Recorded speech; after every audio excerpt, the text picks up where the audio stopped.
اب انسانی تمدن کے دو بہت اہم مسائل ہیں اور بڑے گہرے فلسفیانہ اہمیت کے حامل۔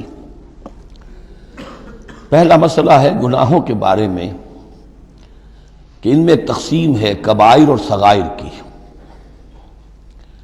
بڑے بڑے گناہ، سب سے بڑا گناہ شرک ہے، کفر ہے، پھر یہ کہ جو فرائض ہیں ان کا ترک کرنا کبائر میں شامل ہوگا، جو حرام چیزیں ہیں ان کا ارتکاب کبائر میں شامل ہوگا۔ ایک ہے چھوٹی چھوٹی کوتاہیاں جو ہو جاتی ہیں، آداب میں ہو جاتی ہیں، یا اور جو بھی باریک احکام ہیں ان میں کہیں کوتاہی ہو گئی ہے، یا بغیر کسی ارادے کے کہیں کسی کی بات ایسی کہہ بیٹھے ہیں کہ جو غیبت کے حکم میں آ گئی ہے، ارادہ نہیں تھا لیکن بات نکل گئی ہے، وغیرہ وغیرہ۔ اس میں جو ایک ہیلدی ایٹیچیوڈ ہے وہ یہ ہے کہ کبائر کا پورے اہتمام کے ساتھ بندوبست کیا جائے کہ اس سے انسان بالکل پاک ہو جائے۔ فرائض کی پوری ادائیگی، محرمات سے اجتناب مطلق۔ اور یہ چھوٹی چیزیں جو ہیں ان کے بارے میں نہ تو زیادہ ایک دوسرے پر نکیر کی جائے، نہ ایک دوسرے پر گرفت کی جائے، نہ کچھ اس پر بہت زیادہ جو ہے اپنے دل کے اندر بھی دل گرفتگی کی جائے، بلکہ ان کے بارے میں توقع رکھی جائے کہ اللہ تعالیٰ معاف فرما دے گا۔ استغفار کرے بھی آدمی، اور یہی صغائر ہیں جو نیکیوں کے ذریعے سے خود بخود بھی ختم ہوتے رہتے ہیں۔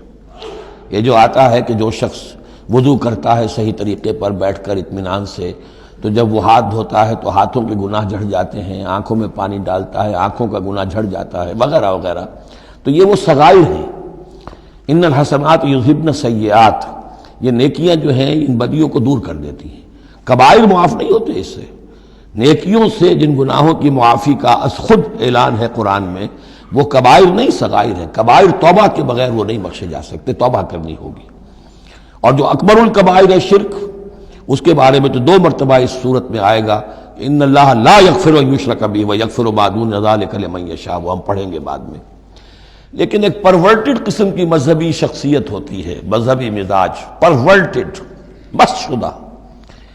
جو کبائر ہیں وہ تو ہو رہے ہیں، سود خوری ہو رہی ہے، جو کچھ ہو رہا ہے حرام خوری ہو رہی ہے، چھوٹی چھوٹی باتوں پر نکیر ہو رہی ہے، یہ پائنچا تمہارا نیچے کیوں چلا گیا ہے، اس کے اوپر ساری گرفت ہو رہی ہے، یہ کیا ہو گیا ہے، تمہاری داڑھی جو ہے شرعی نہیں ہے، اس کے اوپر گرفت ہو رہی ہے۔ یہ چیزیں جو ہیں دس از پرورشن، یہ مذہب کو مس کر دینے والی بات ہے۔ قرآن مجید میں اس معاملے کو 3 جگہ پر نقل کیا گیا ہے کہ یہ فلسفہ جو ہے کہ چھوٹی چیزوں کے بارے میں درگزر سے بھی کام لو، اور یہ کہ بہت زیادہ متفکر بھی نہ ہو، سینس آف پروپورشن ہونا چاہیے۔ ان تجتنبوا کبائر ما تنہون عنہ، اگر تم اجتناب کرتے رہو گے ان بڑے بڑے گناہوں سے جن سے کہ تمہیں روکا جا رہا ہے، نکفر عنکم سیئاتکم، تمہاری چھوٹی برائیوں کو ہم خود ہی دھوتے رہیں گے، پاک کرتے رہیں گے، صاف کرتے رہیں گے۔ جو بھی نیک کام کرو گے ان کے حوالے سے وہ جو فروغ داشتے ہیں وہ خود بخود بھی دھلتی رہتی ہیں۔ وَنُدْخِلْكُمْ مُدْخَلًا کریما، اور تمہیں داخل کریں گے بہت ہی باعزت جگہ پر، جہاں کیا تمہارا مقام جو ہے باعزت اکرام کے ساتھ ہوگا۔ یہ مضمون سورہ شورى میں بھی آیا ہے، پھر سورۃ النجم میں بھی ہے، 3 مرتبہ یہ مضمون قرآن میں آیا ہے۔ دوسرا مسئلہ جو ہے انسانی معاشرے میں وہ فضیلت کا ہے۔ اب ظاہر بات ہے کہ تمام انسانوں کو ایک جیسا تو نہیں بنایا ہے اللہ نے، کسی کو خوبصورت بنا دیا، کسی کو بدصورت بنا دیا، کسی کا قد اونچا ہے، کوئی ٹھگنے قد کا ہے، لوگ اس پر ہنستے ہیں، یا کسی کو مرد بنا دیا، کسی کو عورت بنا دیا۔ اب عورت اپنے اندر ہی اندر کڑھتی رہے مجھے عورت کیوں بنایا، تو اس کا حاصل کیا ہوگا؟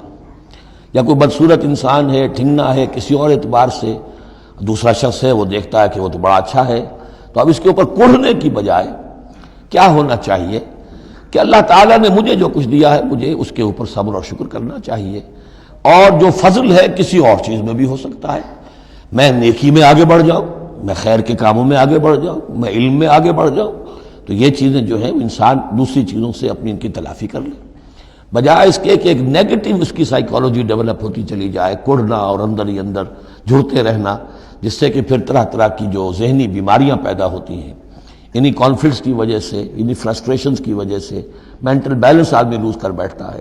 تو اس کی بجائے دیکھیے کس قدر عمدہ تعلیم دی جا رہی ہے، وَلَا تَتَمَنَّوْا مَا فَضَّلَ اللَّهُ بِهِ بَعْضَكُمْ عَلَىٰ بَعْضٍ، اور تمنا نہ کیا کرو اس شے کی کہ جس کے ذریعے سے اللہ نے تم میں سے بعض کو بعض پر فضیلت دے دی ہے۔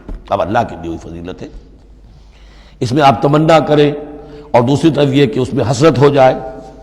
اب اس میں خاص طور پر جو مسئلہ ہے انسانوں میں، جو آج کا سب سے بڑا مسئلہ ہے دنیا میں، جیسا کہ میں نے بتایا ایکسپلائٹ کیا جا رہا ہے، مساوات مرد و زن۔ اب یہ بھی ایک فضیلت ہے، کسی کو اللہ نے مرد بنایا، کسی کو عورت بنایا۔ اب پہلی بات یہ بتائی جا رہی ہے للرجال نصیب مما اکتسبوا، مردوں کے لیے حصہ ہے اس میں سے کہ جو وہ کمائیں گے، وللنساء نصیب مما اکتسبن، اور عورتوں کے لیے حصہ ہے اس میں سے جو وہ کمائیں گی۔ یعنی جہاں تک نیکیوں کا معاملہ ہے، بدیوں کا معاملہ ہے، خیرات کا معاملہ ہے، حسنات کا معاملہ ہے یا سیئات کا معاملہ ہے، اس میں بالکل ایکویلٹی ہے۔ مرد نے نیکی کمائی اس کے لیے، عورت نے نیکی کمائی اس کے لیے، اس میں برابری ہے۔ عورت نیکی میں مرد سے آگے نکل جائے، اتنے مرد ہوں گے کروڑوں کہ جو رش کریں گے حضرت خدیجہ کے مقام پر، کہ جو ان کا نمایاں ہوگا قیامت کے دن، یا حضرت عائشہ یا حضرت فاطمہ کا مقام، تو وہ عورتیں تھیں اور مرد ہوں گے بڑے بڑے، لیکن یہ کہ ان کی خاک کو بھی نہیں پہنچ سکیں گے۔ تو یہ ہے کہ اس میں تسلیم کرے آدمی، تسلیم و رضا، کہ جو بھی اللہ نے مجھے بنا دیا اور مجھے دیا ہے، اب مجھے اس میں بہتر سے بہتر کرنا ہے۔ یہ میرا شاکلہ تو اللہ کی طرف سے آ گیا ہے، کل یعمل علی شاکلتہ، اور جو ہم پڑھ چکے سورہ بقرہ میں کہ لا یکلف اللہ نفسا الا وسعہا، وسع جو ہے وہ اللہ نے بنا دی ہے۔ تو اب اس آیت کو بھی غلط کوٹ کیا جاتا ہے کمائی کے لیے، کہ عورتیں بھی کما سکتی ہیں، دیکھیے لکھا ہوا نصیب مما اکتسبن، ان کے لیے حصہ ہے اس کمائی میں سے جو انہوں نے کیا۔ اچھا، کمائی سے مراد یہ سمجھ لیجئے قرآن مجید میں صرف ایک جگہ ایسی ہے سورہ بقرہ میں جو ہم پڑھ چکے ہیں، جہاں کسب کا لفظ آیا ہے معاشی جد و جہد اور معاشی کمائی کے لیے۔ باقی پورے قرآن میں کسب آتا ہے اعمال کے لیے، کسب حسنات، کسب سیئات، بدیاں کمانا، بھلائیاں کمانا، کسب اس کے لیے۔ اور دلیل اس کی یہاں کیا ہے؟ مما اکتسبنا نصیب۔ اگر تو ایک عورت نے کمائی کی ہے، تنخواہ 10,000 کی ہے، تو 10,000 میں سے 2,000 تو نہیں ملے گا اسے، باقی 8,000 شوہر لے جائے گا۔ تو نصیب مما اکتسبنا نہیں ہے وہ، تو اگر کسی کی واقعی کوئی کام کرتی ہے خاتون، اگر کوئی اس میں حرام پہلو نہیں ہے، پیشہ جو ہے وہ بھی شریفانہ ہے، اس میں جو بھی آداب ہیں پردے کے، سطر کے، حجاب کے، وہ بھی ملحوظ رکھے ہوئے، ٹھیک ہے، تو جو کمائی اس کی پوری اس کی ہوگی، اس کا حصہ تو نہیں ہوگا۔ اعمال میں البتہ آیا ہے کہ اعمال میں جو ہے مختلف اعمال کے مراتب ہوتے ہیں، کتنا خلوص نیت کتنا تھا، آداب کتنے ملحوظ رکھے، یہ ہم سورہ بقرہ میں حج کے ذکر میں بھی پڑھ چکے ہیں کہ ان لوگوں کے لیے بھی نصیب مما کسبوا، جو انہوں نے کمایا ہوگا اس میں سے حصہ ملے گا۔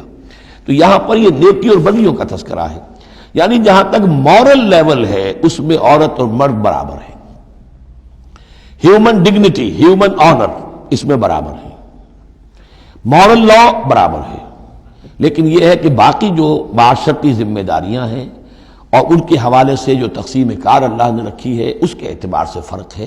اب اس فرق کے ساتھ اگر عورت ریکنسائل نہ کرے اور اس پر کڑتی رہے اور مرد کے بالکل برابر ہونے کی کوشش کرے، تو فساد کا جو سارا معاملہ جو ہے اس معاشرے کا، وہ فساد کے نظر ہو جائے گا۔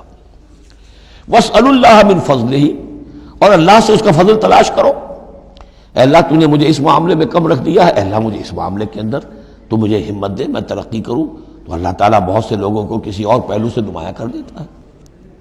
ان اللہ کان بکل شیء علیما، یقیناً اللہ تعالیٰ ہر شے کا علم رکھتا ہے۔